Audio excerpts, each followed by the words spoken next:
This was our sleep-in day because we had to drive in, and I didn't want to drive in during the parade. Oh, yeah.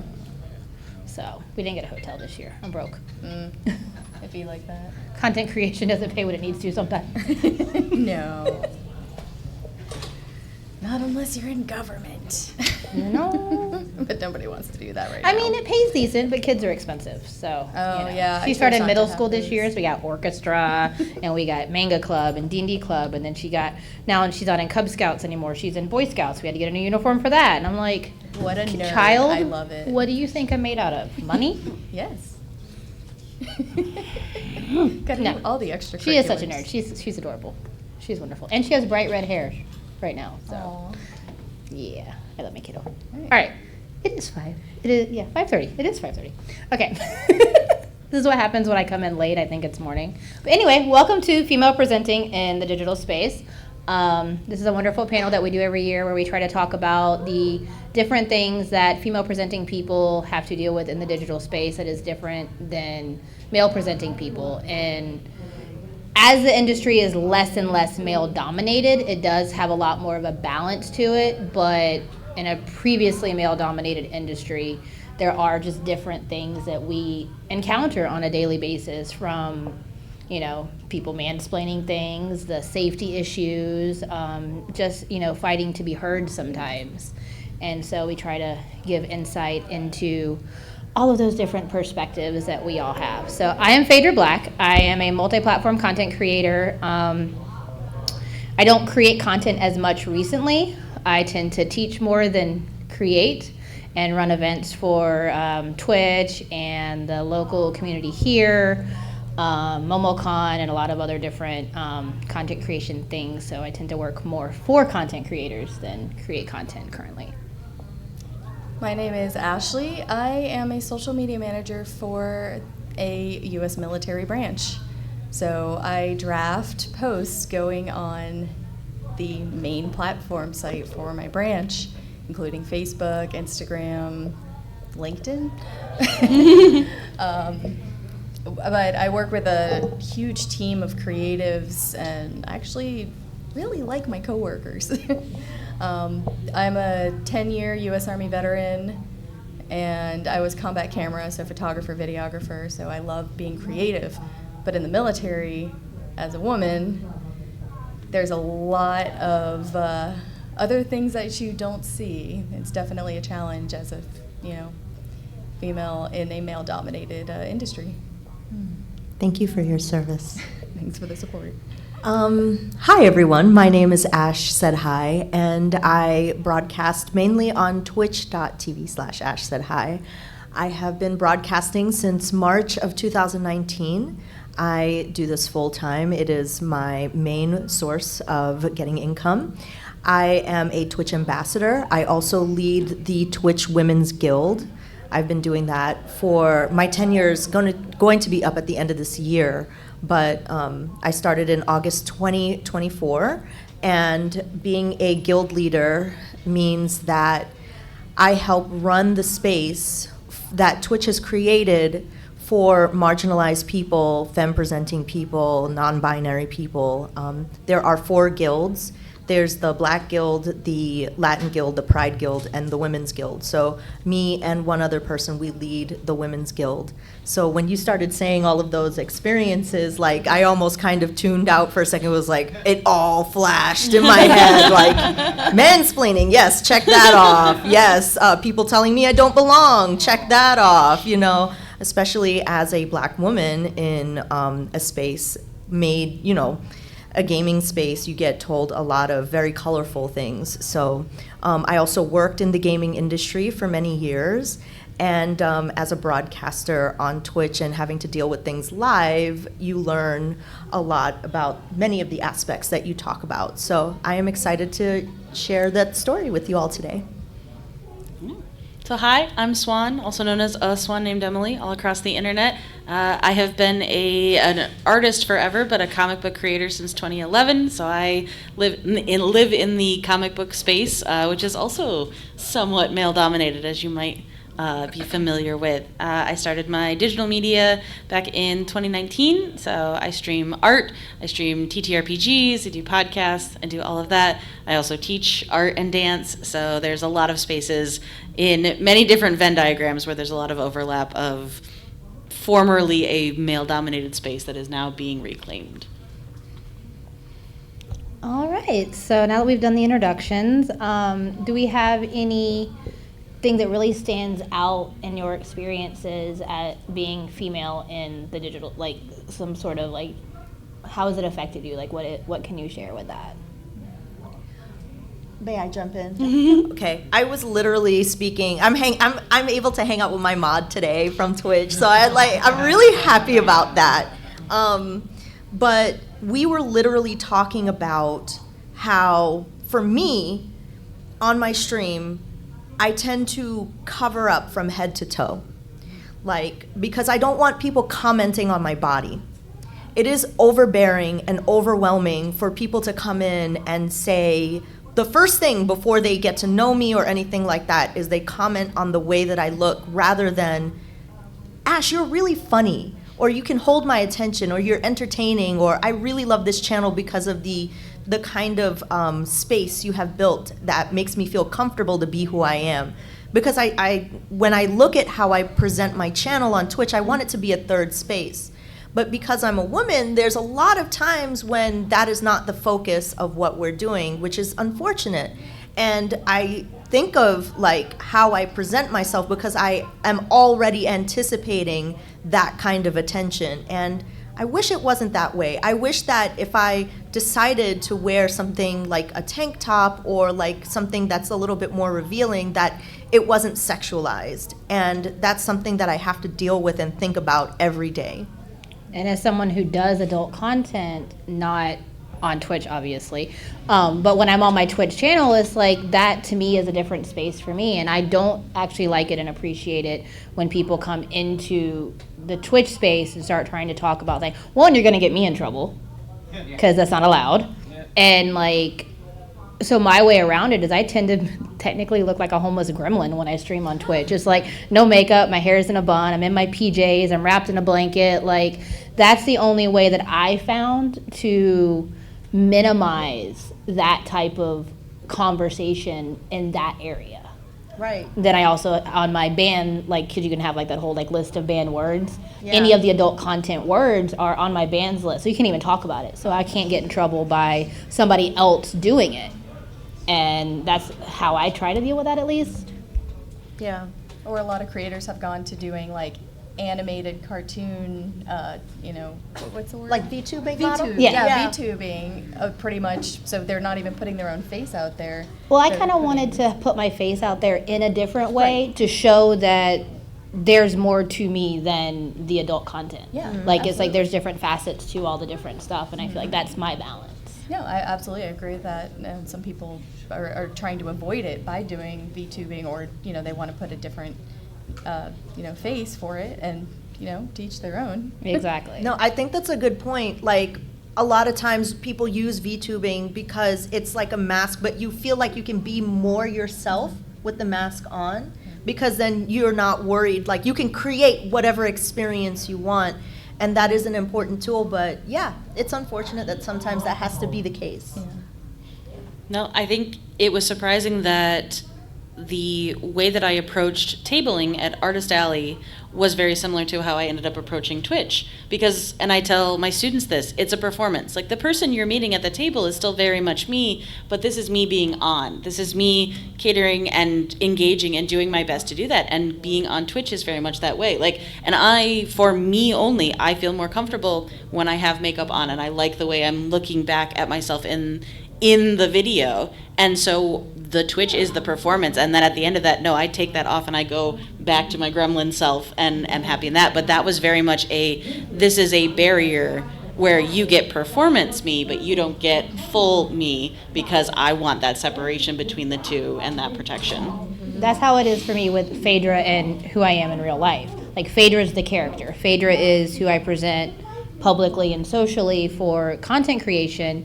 It's not a different person, because so many people create a whole fake persona.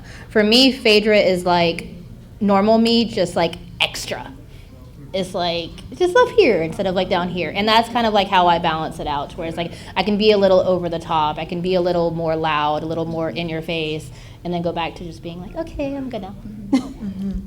Do you find that you have to have these conversations, whether it's on social media or live, like teaching moments almost? Do you find that you have to deal with that kind of thing often? Honestly, the only time I've really had to deal with it was in like dating relationships. Is that if people meet you through social media, or they know your social media, sometimes realizing that there's a person behind that is not the same person that's projected online. And really the only solution I found to that is date someone that makes content too, because then they get it. They get that what they put out there that way is not what you're going to see every day. Yeah, I think that's a really interesting point. I think it's two-sided though, right? Like there are people who don't care that you're dating someone and they will go for it anyway because even in dressing down, I still get messages solicited to me like, oh, you like the Mets and I like the Mets. Why don't we go to a game together? And I'm like, I don't know you. Please get away. You know what I'm saying? Like they find any kind of way. But then I feel like there are other aspects where when people find out that you are in a relationship, they suddenly don't want to support your channel or see. You get both. Yeah, you really get do. both. Especially on the adult side of it. It's like, oh, you have a partner now. I don't want to pay for your stuff. Like, what, you paid for it before because you thought you had a chance? Like, yeah, what were you expecting? Like, it's not, gee. Yeah. Then you jump into the challenge of how do you build followers? People are going to follow things that interest them. Exactly. So looking at military side, majority of the followers are male. Right. But how do you represent women? How do you represent Without it being a minorities? fetish. Without it being a fetish, or without people making a big deal about it, or maybe gaining more female followers because you're showing, hey, there's women in the military too. Hey, there's some awesome badass soldiers doing their job, or Marines or airmen or whatever. Like it's kind of turned into more of a show don't tell. Like, look at this person, look at this service member doing what they're doing, as opposed to making it about the gender or the whole I think from a DEI social media stuff. point for that is showing that the people in the military are real people. Like Yeah. showing that human side of them and that they actually exist in a space that's outside of the uniform. And I Right. feel like that's a really great way to build followers and humanize Yeah. what people are doing in that aspect. Right. Or highlighting The accomplishments. recently, I think Miss USA or Miss America, there was an airman and a soldier. So like highlighting those people on social media helps, oh, there's little girls out there that sees They can do both. Miss USA, that they can be both. They can be a princess and they can be a... Because for so long, little girls were taught that if you were a tomboy, then you couldn't do this. And if you liked makeup and dressing up, you couldn't go do these things. You couldn't go shoot a gun or dig a hole or whatever it is, But being able to show that side where you can do both. Like my daughter, she used to wear her little princess dresses and go play in the dirt. It's now she wears sparkly things and collects dead things. So, she does both. Yeah. But then reaching out, how do you build more followers as a woman when you're in a male-dominated space? I think the key word that you all mentioned is humanizing. Yeah. I think for me, the most important thing is connecting with people on that emotional level. And I have a degree in advertising, and the first thing that you learn and are taught is how to speak to your demographic, how to tell a story that relates to somebody. And that's something that I carry with me in everything that I do, so that I don't have to focus, even though I think it is empowering and important for women and femme-presenting people and non-binary people to be able to share and utilize their sexuality in any way that works for them. Like, I constantly think about, okay, I don't want people to focus on that for me. It's not what's right for me. I want people to think like, oh, Ash is talented, or she's funny, or she's professional. So I try to figure out like, okay, during my stream, how can I talk about a topic that's gonna make people relate to me? Oh, we're gonna talk about Star Trek. Oh, I'm gonna be really silly, or I'm gonna be very animated. You know what I'm saying? Like, You don't want to be like, I'm a woman and then I'm doing all these things. You want to be like, I'm doing all these things, but I'm also. Yeah. Kind of like want to change the order of perception that people have in that way. Yeah, but in this space, you gotta think about it that way, which is, I don't know, maybe things like this panel is what help people to understand, like, oh, this is a thing that people go through. Like, I don't know how else to educate people other than showing up and showing up loud. Yeah. That's pretty much how it is. It's like you talk about all the things, you make awareness for whatever it is, and that's pretty much the best that you can do in most topics. Yeah. I think with all of this, it's the visibility part continues to be the most important thing. It's it's a good saying for a reason, and that representation matters. And so however you are out in that world, it is good for somebody else to see that. And I think it's what I appreciate is when people have that moment of, oh, I didn't even think of that going into that. And I was like, hey, there's always going to be that frustrating moment because I'm like, yeah, I would love to have not had thought about this for the past 30 years, but I did. But at least you thinking about it now is valuable, and that's a good thing, and I'm not against that. And I'll say what helps a ton with that and what helps with building the followers in the community, it's the actual community that you have in it. It's other people who support you and encourage you. So if you do end up having people who are showing up to your streams for the wrong reason, the fickle nature of social media, I'm okay if they don't follow me anymore. I'd rather keep the good people, and I'm so lucky that the other creators that I work with, so many of whom are female presenting, are constantly uplifting and supporting each other in all these different avenues. And that makes, on the days where it's not quite as much fun to be in this space, that comes back to making it worth it. The community that you cultivate is really important, and it's like if there's people that are in that community, I don't really call them part of the community, but happen to be in your space, your cultivated community usually kind of helps you take out the trash on its own. Yeah. And it's like, oh, I'm not gonna follow you. I don't like your content. Okay, bye. And followers are surprisingly supportive, like self-policing. They'll call out people that are, being disruptive or rude or... Even on like TikTok in the comments, like people will say stuff, and my longtime followers and stuff they'll start interjecting in there, and I'm just like, oh, okay. And those are the good followers to have. Those are what you want to keep, And I do want to touch on something you said. You said connection and building up each other, like supporting each other. It's not a competition. Yeah. Mm-hmm. Yeah. That's been I see it so much first in comics because Kickstarter and crowdfunding opened the door for all of these other stories that the main comic producers weren't telling. Yeah. And so now you got to do exactly that. You got to vote with your money, and you got to support all of these other unique stories that were being told. And that tight-knit community of people, at a certain point, we started to outnumber the negative voices. And at that point, I was like, no, now we're here, and you can't get rid of us. And that is an incredibly powerful thing. And it, again, going back to the little girls who see these stories and see that, no, you can tell anything you want. It doesn't have to be comics with what your parents grew up with or your grandparents grew up with, which is a weird thing now when grandparents come out. It's like, oh, that's right, that would track. Okay, yeah, you're not, okay. But it's so nice to see that and the support in amongst that community going on. Absolutely. So, unfortunately, being female in the digital space does have lots of negative things that have happened to all of us. And being this panel, we try to touch on some of those negative things to kind of give insight to everyone on how you would handle it or how you would deal with it in that situation. So what is one of the biggest negative things that has happened to you, or one of the situations that has made you feel unsafe just because being female in a convention space or on your stream, and how did you handle that, or how would you handle it differently in the future? I know, it's a thinker. I think I have the benefit of standing behind the name of the military branch, so I'm not putting my name and face out there, I'm a team. I'm part of a team.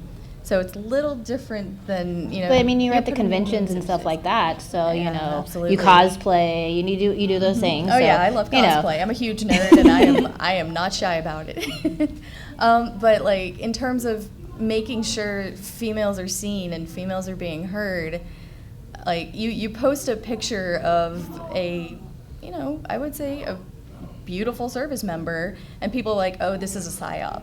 You're just trying to trick us. And I'm like, what? Huh? Why would posting somebody that is attractive be a psyop? This is a service member doing their thing. That's weird. Yeah, People are weird. People are weird, man. Yeah, that's weird. The most uncomfortable I've ever been was I was getting DMs about somebody wanting to attend a show because they knew I was there.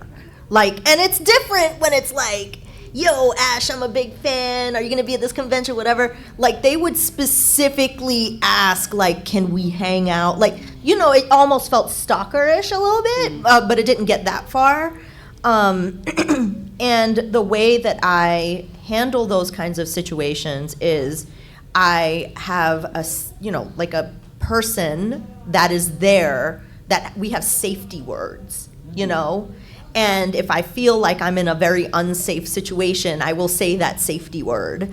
And I was almost in that kind of situation, but my person was there and they, made sure to handle it, But unfortunately, yeah, you got to think about things like that. And also, I am very hypersensitive to the information that I share on social media. So it's like, I don't post my location, until like 4 or 5 days later, or I don't, share, like, unless I'm doing like a thing like this, I won't be like, yeah, vacation in whatever city, like, no. Yeah, I don't do that either. I'll Until you post get back. when I get back. Yeah. Dragon Con, I'll post them here because, Charles, Yeah. y'all are all good. You guys will beat up anybody we gotta We're promote good. the panel, but but yeah, like I would definitely not, go somewhere for vacation and post pictures, or I don't talk about, where I previously worked, like specific jobs. There's some people who don't realize how much information they share. Like they just, live blog their whole life, and that's cool if that's your thing and you want that, but that also comes with the safety of, people can like pinpoint where you are or what you did, or personal information, or personally identifiable information. So you got to think about that stuff.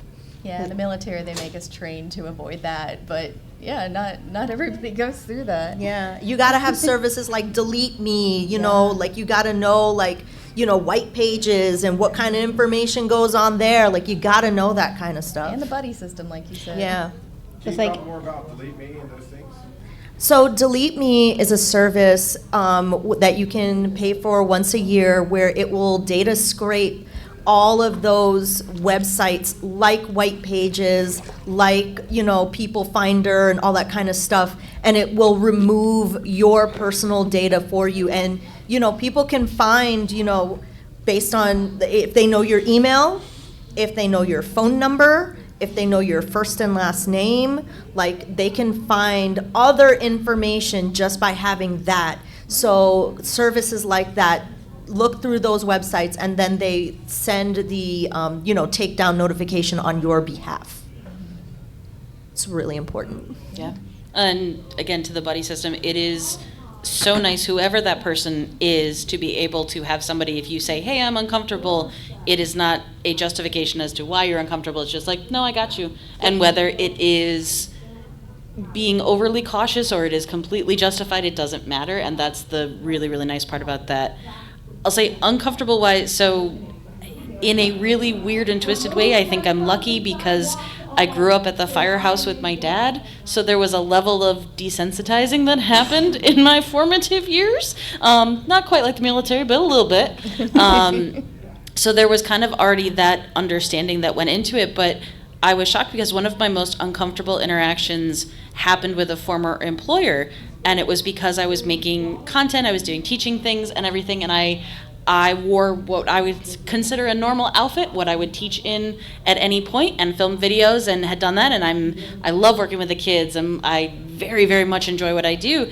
And through my manager, I was pulled aside and said that I was being reprimanded for what I had worn because it was inappropriate. And it hurt more coming from that than any other random stranger, because it was I don't think this is actually a commentary on wearing something inappropriate. I think this is a commentary on my body. And from a female boss, it hurt that much more, because I was like, no, this is supposed to be trusted. And if you have an issue with this, I feel like there are other ways that we could have done it, but the content ended up being taken down, and it was a whole flagged thing. Do you have a question? Microphone. Are we taking questions? Absolutely. Yeah. I mean, I'm never going to Sure. tell you no. Yeah. We like to take questions. I do have a question based off of that, though, like Swan, specifically for you in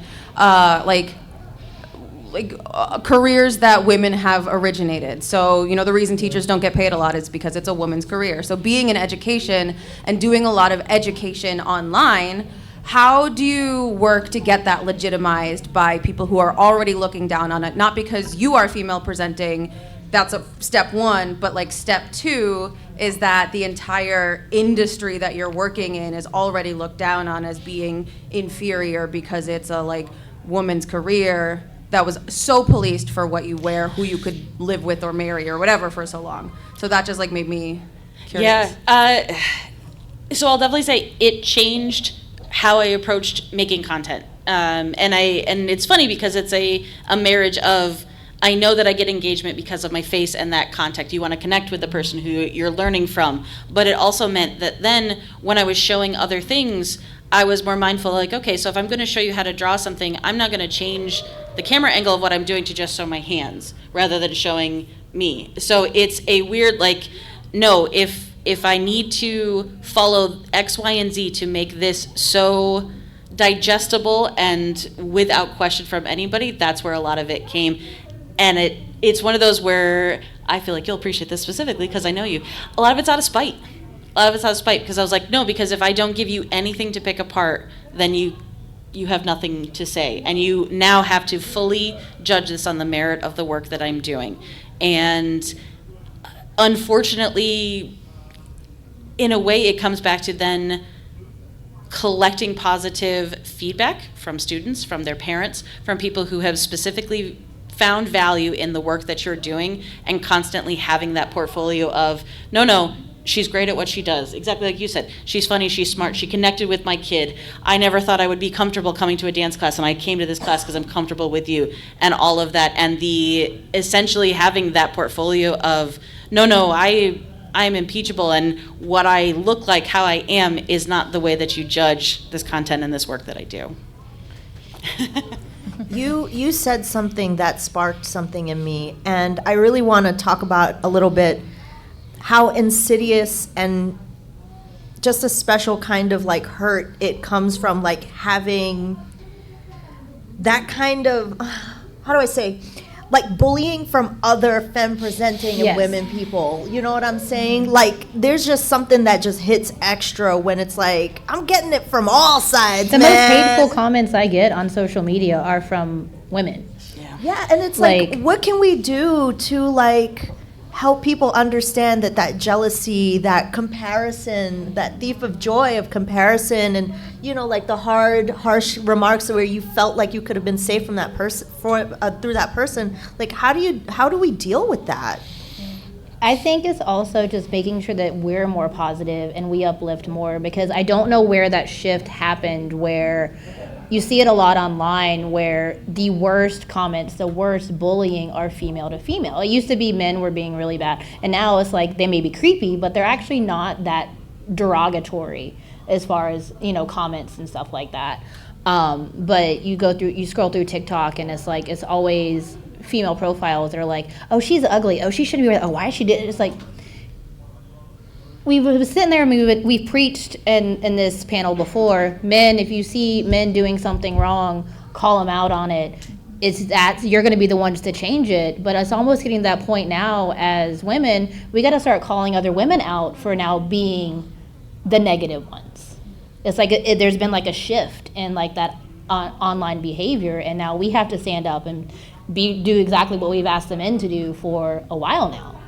I think too, when it comes to teaching the younger generation, it's a very surreal thing because they have only ever known social media. Yeah. They've only ever known and it's weird because for the longest time I felt like it was perpetuated because there was an anonymity to it. You go on the internet, you could be anybody, you could say whatever you wanted, how hurtful, how cruel, how insidious, and you could hide behind a profile. And now the comfort of being like, no, you said that with your whole chest, with your actual photo in that.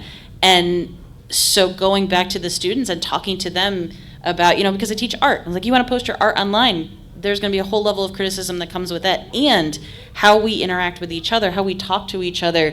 Remember, there is another person on the other side of that. There is an actual human making this stuff, and you don't need to say some of these things, whether you're insecure, whether you're upset, whether you think you're going to get a win out of this. One, why? What is your motivation for that? And two, remember how it feels if you receive stuff like that. And I'm coming back around to them because I feel like, again, the children are our future. But also, it makes sense. It's funny because I'm of the era of I grew up before the internet and then I'm on the internet. And I will say some things along those lines that are light bulb moments to them because they've never had a time without that. And so I think exactly like you said, we almost have to police each other. It's encouraging that then with the people who are going to now be spending that much more time online too. Well, it came up in the parenting panel yesterday when we were talking about digital bullying and stuff with that. And pretty much I brought up that what I told my kid is that people feel like they can still say things on the internet, but don't type out something that you would not walk up to someone and say in their face. And that usually will downgrade a lot of what people say because, your name's attached to it, but you still want to walk up to somebody and say that. And we have a question. Hi, I do have a question. I identify non-binary. I present very female. There's nothing I can do about parts of my physicality that won't create that immediate read for people when they just see me on face value. And by doing any kind of content in the digital space, for me, there's a point where I have to consider, am I going into this showing myself, showing who I am, or am I deliberately leaning into a kind of ambiguity about my gender identity? And I just wonder if that's ever crossed your minds at any point in your experience with content creation or being in digital spaces, whether or not you want to actually obscure, in fact, so that it's not a factor, which is a kind of double standard to have to do. But I'm just curious your thoughts. Yes, very much. In leading the Women's Guild, because anyone is able to join the Women's Guild as long as they don't identify as man. So non-binary people, trans women are in there. Every person under the sun is in there except if you identify as male. And those are questions and topics that they have to think about every day. And as the leader of that group, right? So what I do is not just, basically run this community where we work to uplift and support each other. There's a lot of spaces within because it's a Discord, right? So there's a lot of spaces where people have that kind of conversation, like how do you deal with this kind of presenting in this kind of way? A lot of times on Twitch, people talk about it. They talk about it very openly. And not everybody is comfortable with that, but there's a lot of conversation. And I think that's a really beautiful thing because when you have that conversation, those are the education moments. And also but for people who might not be comfortable with that, maybe they're supporting others or they're if there's that kind of thing that they're going through, they'll be there for them in the Discord, say, hey, I see that you went through this thing. I'm here to support you. But that's a really good question. I think that deciding what's right for you, but the most important thing is that there is a space out there where you there are people that will be there to support you. So if you ever want to join the Women's Guild, it's really awesome. So that's what I would say. There's also the Pride Guild too. So I think for me, it's checking your personal You can sit biases. down if you want. You don't have to say it if you want to. Checking your personal biases. Yes. If I say soldier or Marine, what do you picture in your head? Think about it. That's a good question. And if I'm G.I. Joe, typing honestly. alternate text and it's a female soldier or a female Marine, am I going to type female soldier or female Marine or just female? Yeah. Or just soldier? Like, it's checking your own biases. It's like, okay, if it's a male soldier or a male Marine, am I typing male soldier, male Marine for all text? For those who use screen readers and such, I mean, to you know what's in should, the I picture. guess, Yeah, and that's how technically it should be. Right. And it's realizing people have their preconceived notions of what this looks like, and it's helping you change your own perspective in what does the typical person look like here, and then how can we change that perspective when we're describing it. Because once you put a service member in that full uniform with the helmet, sometimes it's hard to tell men from women looking at it straight ahead. I mean, sometimes the buns, the ponytails throw it off, but like, once you put that uniform on, you're that service member. It doesn't, I mean, it does matter, but it doesn't, you're doing your job. You're not, yeah. There was something, and because of the nature of the internet and my terrible Swiss cheese brain, I can't remember exactly where I heard it, but there was something that I really appreciated, and it was, as someone who has never experienced anything like that, I will never fully understand it, but in a scenario when I'm streaming, when I'm working with a group of people, the very casual way of just throwing out my pronouns. If you then want to also offer it, but that was such a nice, like, oh, I can offer them first, because again, in a terrible way, I will probably catch less hell from doing it, but it opens the door. If you then want to also do something, great. If you don't, you don't have to, but it's I lose very little by offering that up, and if that then makes it that much easier for somebody else, then that's a huge win. And I'm, again, terrible, can't remember, but I'm grateful for the person who brought up that point, because it was such an easy thing to offer, and an easy thing for me to do just as I am. Or just using non-binary descriptors when describing someone. Yeah. Yeah. Well, in the digital space, sometimes you don't even know how people present because you have a screen name. Right. How do you can't make a decision on what someone's gender identity is based on a screen name. Yeah.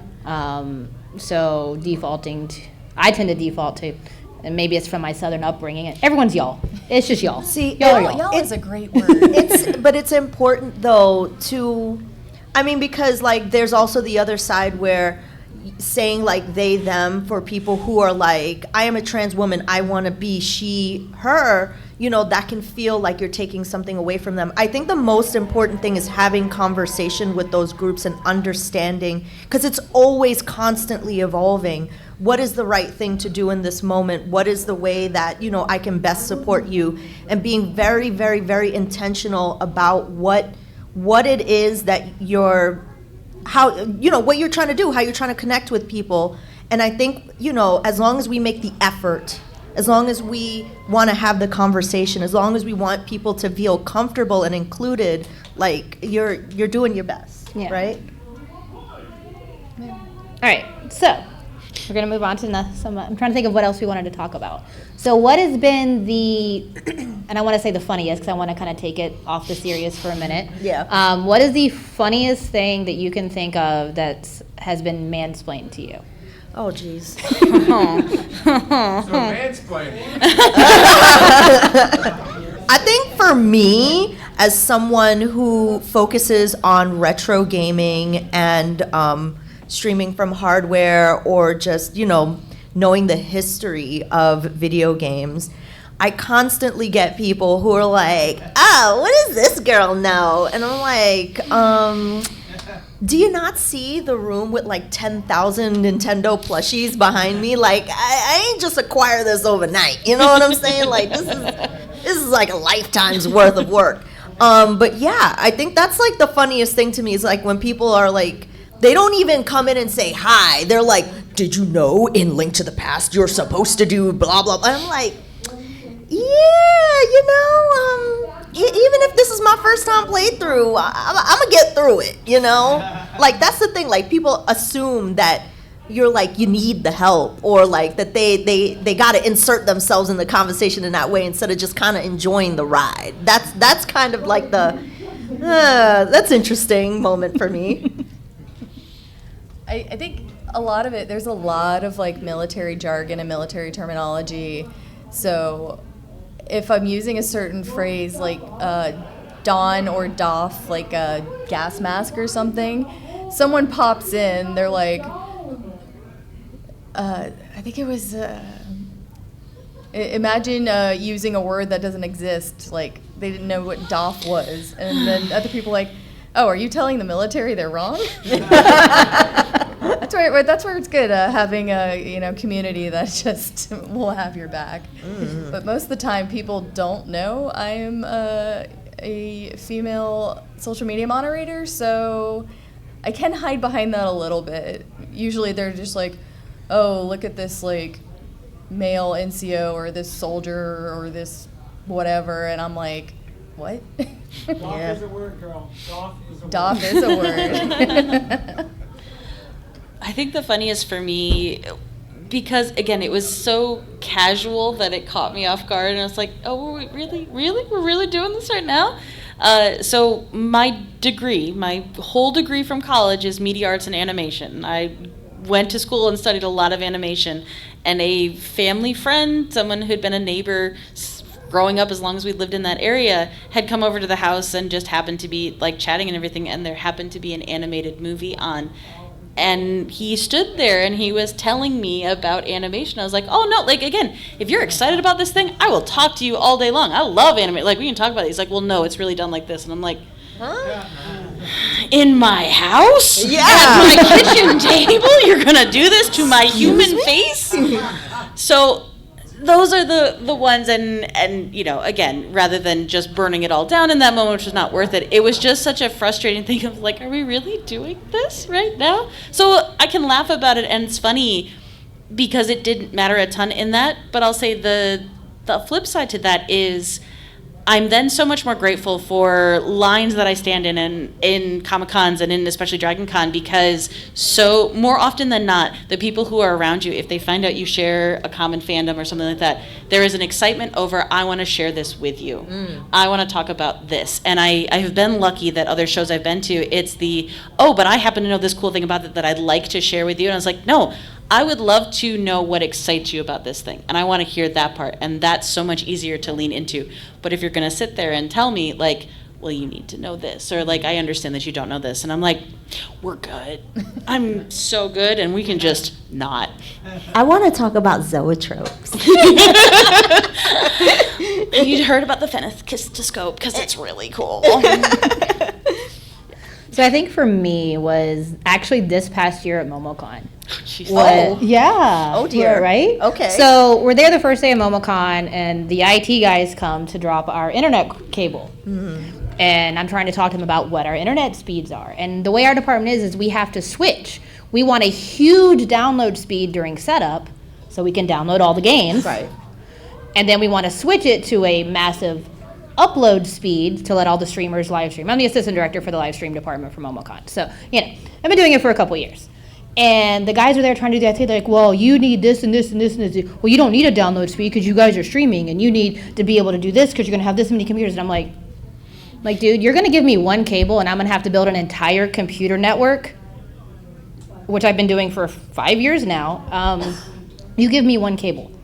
That's it. You give me one. We have literally boxes like this big of all the Cat 5 and Cat 6 cables that we have to then run multiples of. And I'm just looking at the guy, and I was like, this is what I need. He's like, well, I don't know. And I just turned around. I went and got like one of the male volunteers. I didn't even care which one. I think it was his first year volunteering this year. And I go, hey, will you go tell this IT guy to like, this is what we need.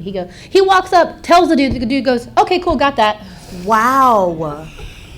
Oh, wow. I wanted to throw something, but I didn't. I was just like, dude. Next time, just call me over. I'll just look at him like, you guys listen. were fighting to get your stage, remember? Oh, yeah, that was something else. They forgot your whole stage. Yeah. Oh, no. Women supporting women. Yeah. It was like, oh my God. It was just such a mess. Yeah. Such a mess.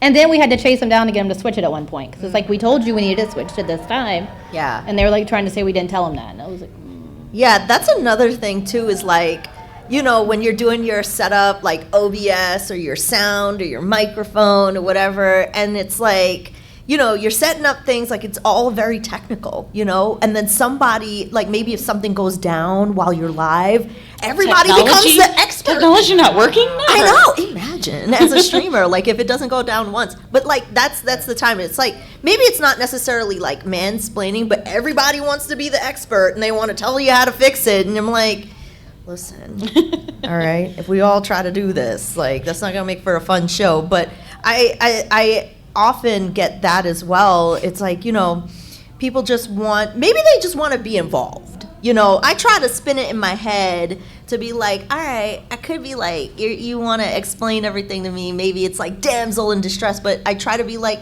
they're very excited. They want to help.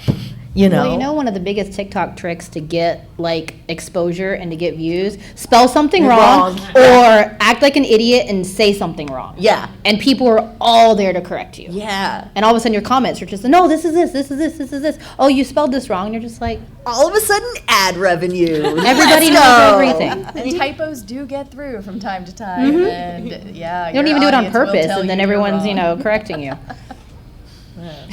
Like, Does anybody Ash. have any more questions? Because we got like 15 minutes left, and we want to make sure like we get to it.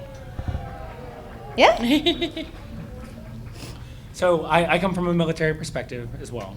And my pronouns are soldier and sir and my rank. So, which at least is, gender affirming, I guess. But recently, and by I mean recently, I mean a couple of years ago, I had a commander who had one of our staff who was having a baby. And this was relatively new to me because nobody has babies anymore apparently. And it was like kind of a new experience to see leadership of somebody who was having a baby. And he was immediately like, we need to have a nursing room. We need to allocate actual space in our government facility for a nursing room. And I was like, very silent, went back to my office and Googled 1,000 things and got smart on it. And like now, like my family is having a baby and I'm smart on it because I saw an example of it. So with that, how do you use your platform to like communicate actual female sex specific issues? And how that can actually better society as a whole, all that. I mean, I go on TikTok and complain about my period all the time. I really do. I'm just like, please don't mess with me today because I will stab you. And crazy enough, that gets a lot of views too. They gotta know. They gotta know. And I've started doing it on menopause too, because now it's just making me completely crazy. Oh dear. Normalizing things that are natural, talking about Yeah. periods, talking about feminine products, talking about needs, like he said, like a breastfeeding room as a service member. Have you seen any breastfeeding rooms around con? Not really. I see them in the airports all the time though. Yeah. There's been like pods they put up, but like unless you specifically know where to look, it's not something normal. Or do they have to make a big deal about it for it to be considered, oh look, we're trying?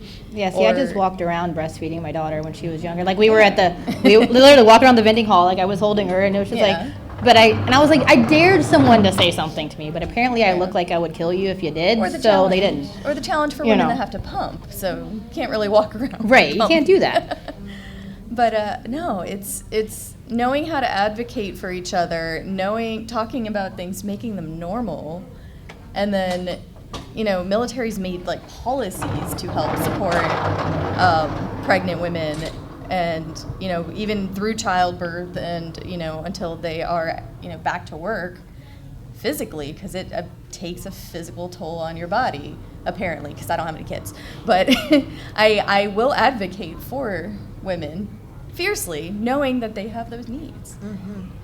I want to talk about two things. One in the gaming space and then one to directly answer that question about how am I doing it. So the first thing I want to say in gaming is I really love in the indie gaming space how much more we're having characters that don't fit the mold of like what they used to be on like PlayStation 1, Super Nintendo era games. Like you're having games where you can pick your pronouns, you can pick your character, you can pick, you know, like all the shades of the kind of skin Your you body want shape. and the hairstyles and all that kind of stuff. And I think things like that, you know, not just in indie games, but in any video game where they are developing this is extremely important, because we are, you know, we're playing an avatar where we want to see ourselves in this situation.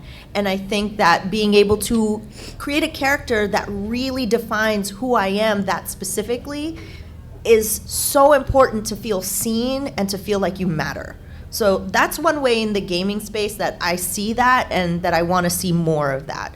And then on a personal level, I think like all the things that we do in the guild, in the Women's Guild, where, you know, we put together events where multiple like members will like uplift each other. You know, they have events that go on the front page of Twitch, which means that it's like on the main page that has like the most visibility, and you know, put together celebrations.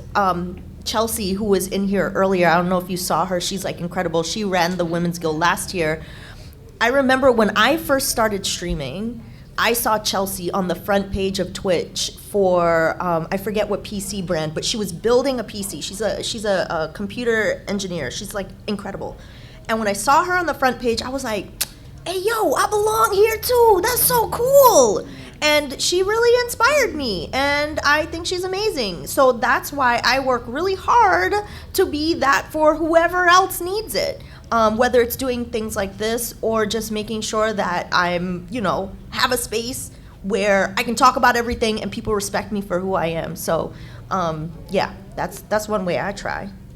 Yeah, exactly what you said with being visible and coming back to it. I think it's a much smaller person-to-person way that I think I do it, which feels less impactful, but I think is still super important. And where I love to see it and where it's such a cool moment is so often it's dads and daughters who come to talk to me at my Comic-Con table. And it's a very shy daughter who maybe doesn't want to show me their artwork, or maybe doesn't want to know, or they're 14 and life is still so busy and complicated, but the dads are interested, and it's in a very simple way. It's like, hey, can you actually do this as a career? I was like, you absolutely can. And I'm happy to talk to you about specifics of it and what I do and the challenges and all of that. But even just that, encouraging someone who is like, hey, I want to support them if this is what they want. Like, yeah, there's a way to do it. So showing up at those events and being there, and in the teaching side of it, I love being that resource. You know, I count myself very lucky to be an aunt to many of my friends' kids, and that part of it is really nice where you can come and talk to me. I am an open place. Like, yeah, I'm friends with your parents, but I'm another person who supports you and cares about you and has other perspective if you need someone to talk to. And coming back to something you said about the indie games, it's I'm a broken record about it, but it is using the money that you have to support the creators who are doing that and those little things. It is backing the Kickstarter projects that are lifting up different voices. It's being vocal online if there is a video game that is coming under fire for offering additional pronoun options in a drop-down menu. Like, just being like, oh, hey, whether I maybe want to play this or not, I'm gonna support that, or I'm gonna retweet an article that talks positively about that. Like, there is even those little things that you do are super important. And I think even with something like K-pop Demon Hunters right now, which I'm completely obsessed, which is why I'm also talking about it, it's the fans. We do it for the fans, but that support and that part of it gets you those little wins and makes them, I think, happen that much faster and easier, because it's just like, oh yeah, why wouldn't we do that? Hello again, I have another question. I would love to hear your thoughts about, obviously you've spoken about all the different ways in which there's essentially a level of responsibility to represent diverse voices in particularly spaces that are very male dominated or traditionally male dominated, so that's the default thought that people have. But there's a balance, I assume, with what you want to do as people in that space or as content creators, where perhaps you don't want to have to focus always on the burden of responsibility for representation, and you don't want to necessarily have that responsibility, but perhaps just by who you are, you've got it, whether you like it or not. And how to navigate that, and if there are days when it kind of feels like too big of a responsibility, and you're just like, I just want to make my stuff. Yeah, I'd love to hear your thoughts on that. Unfortunately, if you choose, and I say unfortunately because you can't take a break from it really, if you choose to have a platform, you choose to be in front of people, I don't think that you can turn it off. Mm-hmm. You can't. People are there. People are going to take what you say. I compare it to children. Your kids are going to repeat the things you say. They are going to follow what you say, and the community that you cultivate is going to do the same thing. You look at some of these content creators that make their entire career on bullying and harassing people. Those people that are in those groups probably wouldn't do it on their own if they didn't have this famous person egging them on to do it. So you have to always be on in a way to at least be perceptive to what you are putting out there. You may not be as active some days on your points and be as much of an activist towards certain things on some days. You can kind of tone it down, but you still have to have that way of being that this is where I stand on certain things. I consider it a privilege to be able to do what we do. It is absolutely important and necessary, and if I can help somebody get from point A to point B just by existing and sharing what I do, I'm going to continue to do it. So yes, while it can be exhausting to deal with, the troublemakers, I feel very, very, very fortunate to be able to even have the space to have a voice where people are paying attention and be able to share these kinds of experiences. Because if I can make somebody feel more comfortable, like they belong, your life improves from that. And there's no downside to that, So that's how I try to look at it. Just have gratitude about it. I think for me, it's taking the extra step of effort to look for, I want to see pretty pictures. I need to post pictures that get people's attention. So if I take a little extra effort to look on our database for more women or more diversity, as opposed to, this is just a cool guy picture with a gun, cool. No, take extra effort to find the diversity, since we can't talk about diversity anymore, the show don't tell, like I originally started with, and being able to show that these people are doing amazing things, and they're also women. I think it is a thing I'm constantly worried about.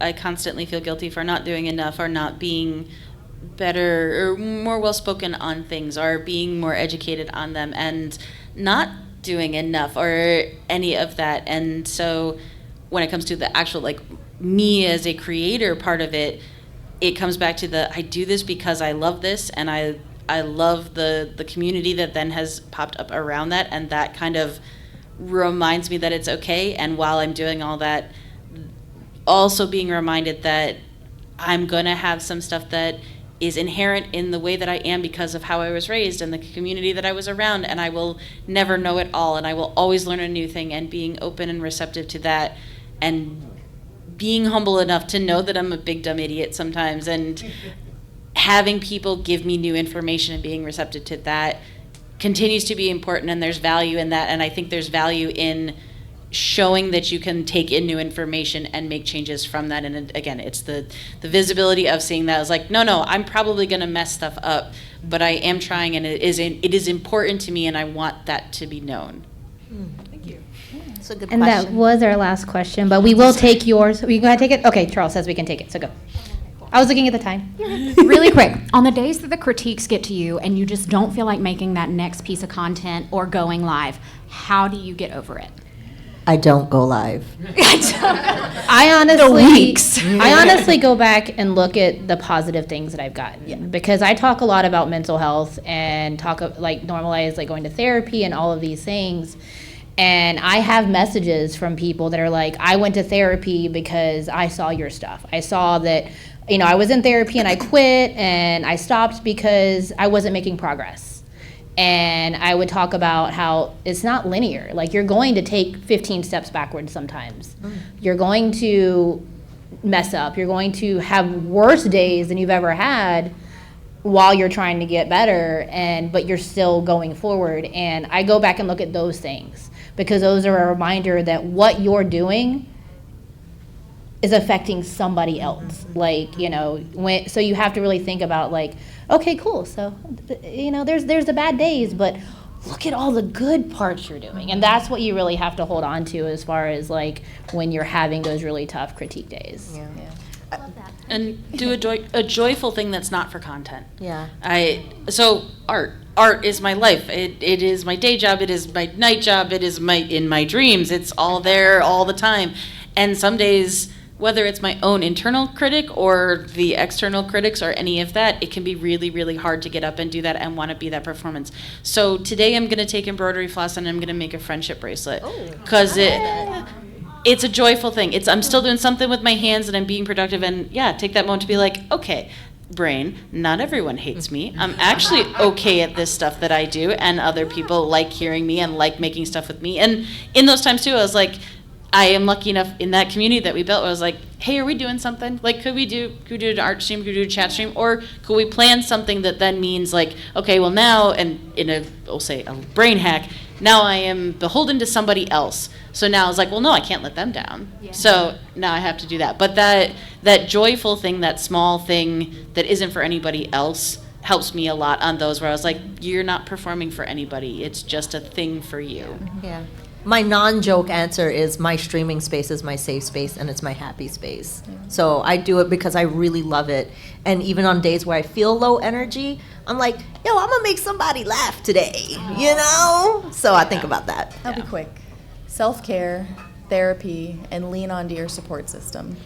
I'm privileged. I have an incredible partner and I have incredible friends, and even my coworkers. We all support each other. So give yourself grace. Thank you, guys. And then that is a great segue into Dragon Con charity for this year. It is NAMI, National Alliance on Mental Illness. It says, you are not alone. No matter how much you've been affected by mental illness, please know that you are welcome here. And that is the Dragon Con charity for this year. So you can have the little QR code to donate. And Dragon Con does match all of the donations at the end of the con season to be able to take care of this wonderful charity. And so if everyone wants to say who they are again and where we can find you. I am Phaedra Black. You can find me at phaedrablack.com. It's pretty easy. I'm Ashley Hayes. You're gonna list today. That's good. That's all you're getting. My name is Ash Said Hi. You can find me everywhere on social media at Ash Said Hi. That's Twitter, TikTok, Instagram, Twitch, YouTube, Threads, Blue Sky, and my website, ashsaidhi.com. Nice. I'm Swan, also a Swan named Emily, all across the internet. Easiest way is to go to the Airtime for Nonsense media channel. That is where you're going to find all of my projects and all of that stuff. And also, shameless self-promotion. I'm running a Kickstarter right now where I'm making a comic, and that is live. So if you go to any of those socials of a Swan named Emily, you'll find me posting about that, and you can take a look at that and see some of the comics I made. And make sure you rate us on the app if you like this. Yay! Thank you for coming. Thank you for attending. If anybody does want to talk to me after, I'll be happy to. Can we take a picture together before? Yeah. Absolutely. Oh, I'm so glad when people remember, because I'm like, oh, I should have done Yeah, that. I'm always the one to remind everyone. I gotta sign It's the thing. You're clutch. Hold on, I do this one this way. Okay. Oh. All right. Will you send that to us? Yes, I will. Okay. Cool. Thank you for coming. Yeah, thank you That for was coming. awesome. Also, your costumes are fantastic. I'm so glad that you also teach. Yeah, I'm very lucky. And one of the things that you also said about the Oh, thank you for being here. Thank you. so That means a lot.